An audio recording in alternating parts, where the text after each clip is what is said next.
मैंने सोचा था बॉस खड़ूस होते हैं, पर मेरा बॉस तो इतना पुराना है कि उसकी फाइल्स पर मिट्टी नहीं, कब्रिस्तान की मिट्टी जमी है। आज मुझे समझ आया कि इस ऑफिस में लॉगिन तो होता है, पर लॉग आउट करने के लिए जान देनी पड़ती है। अर्जुन को लगा रात का वो 1984 वाला कॉन्ट्रैक्ट सिर्फ एक बुरा सपना था। उसने सोचा शायद ऑफिस में रेट्रो थीम चल रही होगी। वो अपनी स्काई ब्लू शर्ट को ठीक करते हुए कैंटीन की तरफ बढ़ा। गुड मॉर्निंग चमन जी, आज तो ब्रेकफास्ट में कुछ अच्छा बना होगा। ब्रेकफास्ट? बेटा, यहाँ सिर्फ ब्रेकफास्ट होता है। हड्डियाँ ब्रेक होती हैं और सांसें फास्ट चलती हैं। वैसे तेरे टिफिन में क्या है? पोहा है क्या? चमन जी, आप सीलिंग से उल्टे कैसे लटके हैं? और ये केचप का धब्बा, ये आज भी गीला है। अरे वो क्या है ना, थोड़ा एक्सरसाइज कर रहा था। और ये केचप, ये तो जिद्दी दाग है बेटा, बिल्कुल मेरी आत्मा की तरह। शर्मा जी अपनी डेस्क पर बैठे हैं। उनके हाथ कीबोर्ड से पूरे 1 फुट ऊपर हवा में हैं, पर स्क्रीन पर कोड ऐसे चल रहा है जैसे कोई सुपर कंप्यूटर हो। पसीना पोंछते हुए, शर्मा जी आपके हाथ तो कीबोर्ड को छू भी नहीं रहे, ये कोडिंग कैसे हो रही है?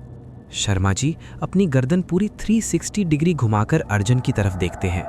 उनका चश्मा नीचे गिर जाता है पर हवा में ही रुक जाता है। अर्जुन, वायर्स तो जिंदों के लिए होते हैं, हम तो वायरलेस ज़माने के लोग हैं। वैसे तुम्हारी कोडिंग की डेडलाइन आज रात 12 बजे है। अगर ख़त्म नहीं हुई तो खन्ना सर तुम्हें परमानेंट कर देंगे।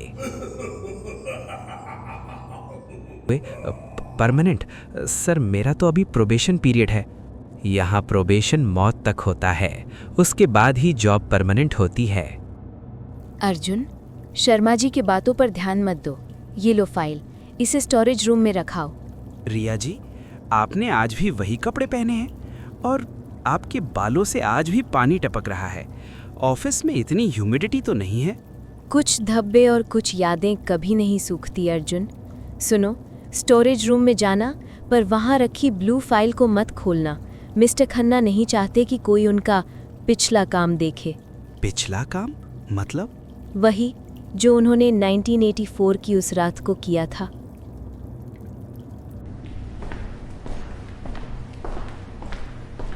अर्जुन ने रिया की बात नहीं मानी।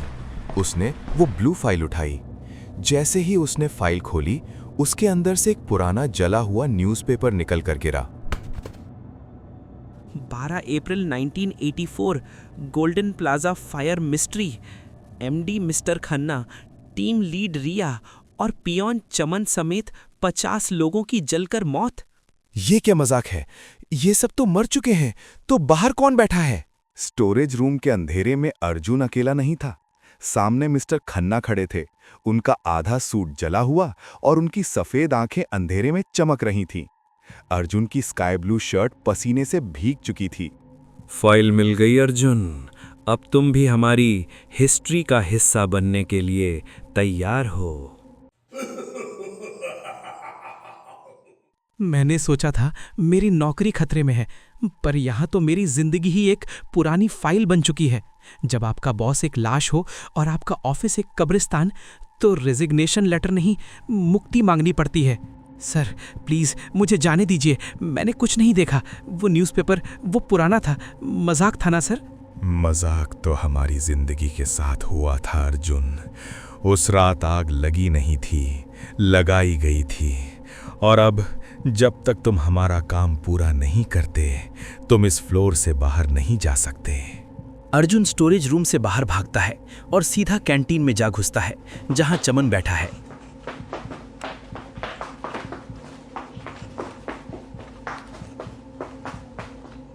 चमन जी भागिए, ये सब भूत हैं। आप भी मर चुके हैं, मैंने न्यूज़पेपर में देखा है। अरे धीरे बोल हीरो, शर्मा जी सुन लेंगे तो उनका मूड ऑफ हो जाएगा। हाँ, हम मर गए हैं तो क्या हुआ? कॉर्पोरेट लाइफ में तो जिंदा लोग भी मरे हुए ही होते हैं ना। तू बैठ, थोड़ा रूह अफ़ज़ा पी, असली वाला। आपको मजाक सूझ रहा है। आपकी वर्दी पर वो केचप नहीं, वो गोली का निशान है। हाँ, उस रात मैं टिफिन बचा रहा था, पर उन्होंने मेरा सीना छलनी कर दिया। पर टेंशन मत ले, यहाँ मौत के बाद प्रमोशन जल्दी मिलता है। रिया अचानक अर्जुन के बगल में प्रकट होती है। उसके बालों से पानी टप टप गिर रहा है। अर्जुन, चिल्लाओ मत, वरना खन्ना सर तुम्हें हमेशा के लिए साइलेंट मोड पर डाल देंगे। इधर आओ। रिया जी, आप क्यों कर रही हैं ये सब? आप भूत हैं, फिर भी इतनी नॉर्मल कैसे? हम सब फंस गए हैं अर्जुन।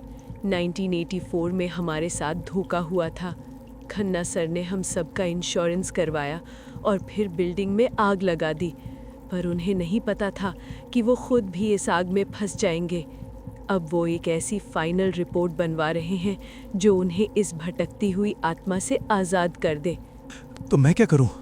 तुम्हें वो कोडिंग पूरी करनी होगी जो शर्मा जी कर रहे थे। वो कोडिंग नहीं, एक रास्ता है बाहर निकलने का। अर्जुन अर्जी शर्मा जी के डेस्क की तरफ भागा। उसने देखा कि शर्मा जी का सर अब पूरी तरह पीछे घूम चुका है और वो अर्जुन को देखकर मुस्कुरा रहे हैं। अर्जुन, एक बग रह गया है। तुम्हारी आत्मा का कोड इसमें फिट नहीं बैठ रहा। जरा अपना हाथ इस स्कैनर पर रखो। नहीं, मैं नहीं करूंगा। ये क्या हो रहा है? धुआं, हर तरफ धुआं है। अर्जुन ने पीछे मुड़कर देखा। पूरा ऑफिस जल के राख हो रहा था, बिल्कुल वैसे ही जैसे 1984 में हुआ था। पर तभी उसने देखा ग्लास डोर के बाहर कोई खड़ा है। वो कोई और नहीं, अर्जुन का खुद का हमशक्ल यानी डॉपलगैंगर था, जो बाहर से उसे देखकर हंस रहा था। दोस्तों, क्या अर्जुन अपने ही हमशक्ल का शिकार बनने वाला है? क्या 1984 की वो आग अर्जुन को राख कर देगी? जानने के लिए अगला एपिसोड द डॉपलगैंगर डेस्क जरूर सुने। कहानी में ट्विस्ट अभी बाकी है। वीडियो को लाइक करें, सब्सक्राइब करें और कमेंट में लिखें भूत या ऑफिस अगर आपको डर लग रहा है।